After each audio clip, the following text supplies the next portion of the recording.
우리 환경부터 살펴보겠습니다. 모두 아시다시피 현재 우리 대한민국은 저출생 문제가 심각하고 인구 절벽이 가시화되고 있습니다. 반면에 전 세계에서 가장 빠른 고령화로 부양 부담과 돌봄에 대한 요구는 증가하고 있습니다. 게다가 IMF 환란 이후에 본격화된 양극화는 진보 정부도 보수 정권도 해결하기는커녕 악화시키기만 했고, 특히 코로나19를 겪으면서 그 간극은 더 커졌습니다. 이런 환경적 변화들로 인해 저소득층과 사회적 약자를 위한 사회적 안전망과 복지정책이 더욱 절실해졌고, 국가의 적극적인 역할이 매우 중요해졌습니다. 저는 지난 19대 국회에서 전반기, 후반기 모두 보건복지위원회 소속 의원으로 활동했습니다. 국회 상임위 중에 중요하지 않은 상임위는 없겠지만 국가를 운영하자고 하는 사람이라면, 특히 대통령이 되고자 하는 사람이라면 보건복지위원회는 반드시 일하면서 제도적인 문제점들을 세심하게 살펴봐야 하는 곳으로 생각합니다. 복지위에서 활동하면서 배운 것들이 많습니다. 역대 정부에서 복지 사각지대 발굴을 위해서 많은 노력을 기울였지만 아직도 많은 분들이 복지 사각지대에 놓여 있다는 것을 알았습니다. 복지 예산은 매년 늘어서 2022년 보건복지부 예산만 약 97조 원에 이르렀지만 사회복지 종사자분들에 대한 처우는 여전히 열악하다는 것도 알게 됐습니다. 또 중복되어 낭비되는 복지 예산이 많고 부정수급 등으로 복지 예산에 누수가 발생하는 것도 뼈저리게 느꼈습니다.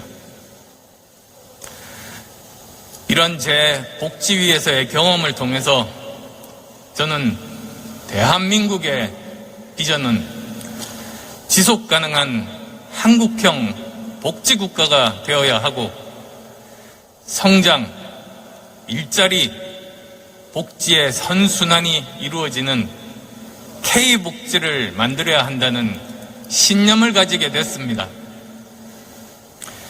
선거 때만 되면 진보, 보수, 막론하고 선심성 복지 공약이 쏟아지는데 이와 같은 퍼주기식 복지 정책은 지양해야 합니다. 후대의 부담을 전가하지 않고 우리가 감당할 수 있는 수준에서 보편적 복지와 선별적 복지의 전략적인 조합을 통해 필요한 분에게 필요한 도움을 드려야 합니다. 제가 대통령이 되면 이러한 원칙 하에서 정말 필요한 곳에 복지 재원을 제대로 쓰고 사회적 약자가 제대로 생활을 영위할 수 있도록 복지 정책을 재정비하겠습니다.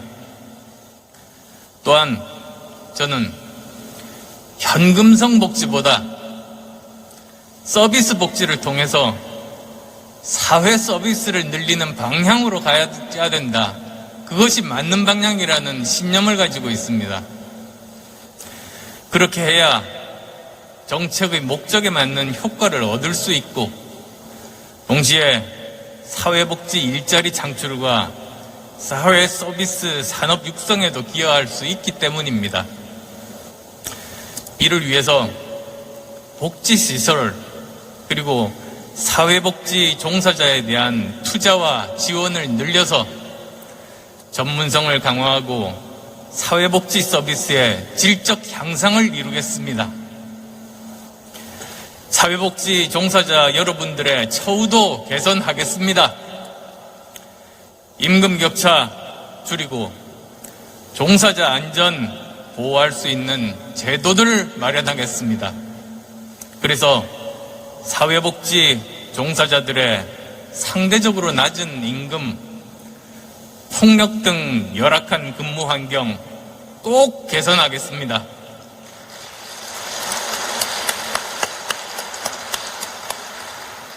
지금까지 사회복지에 대한 제 생각을 말씀드렸습니다. 아까 협의회에서 사회복지 정책 10개 아젠다를 제안하셨습니다. 정부 조직 개편과 같은 구체적 사안에 대해서는 좀 더 논의가 필요하겠지만 사회복지 분야를 강화해야 한다는 취지에 저는 정말 적극 공감합니다.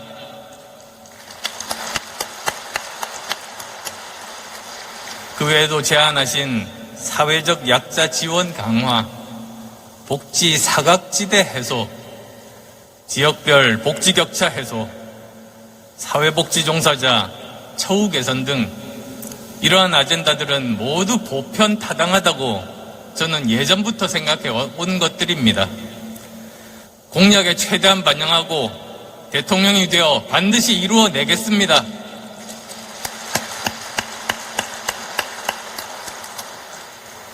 사회복지 종사자 여러분들이 행복해야 사회복지의 질이 확보될 수 있고 질 높은 복지 서비스를 제공할 때 비로소 대한민국이 진정한 복지국가가 될 수 있지 않겠습니까?